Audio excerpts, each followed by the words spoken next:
ఈ ప్రపంచంలో మన దగ్గర ఒక పెద్ద సంశయాలు కనిపిస్తున్నాయి, పెద్ద సందేహం ఉంటుంది.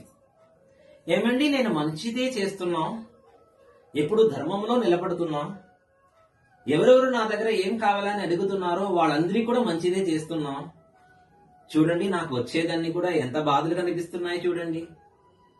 అలా కాకుండా చెడు చేసే వాళ్ళకి వాళ్ళు ఎంత బాగా ఉంటున్నారో అండి.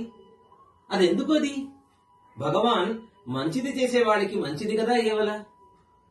అలా కాకుండా నాకెందుకు అండి ఇంత కష్టాలు ఇస్తున్నారు పెరుమాళ్?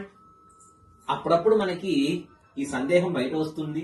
లేకపోతే ఎవరైనా మా దగ్గర కూడా ఇది అడుగుతూ ఉంటారు, మన దగ్గర కూడా. అప్పుడు వాడికి ఏం ఉత్తరం చెప్తాం? దానికి మీరు ఉత్తరం తెలుసుకోవాలంటే ధార్మిక జాయిన్ అయ్యండి.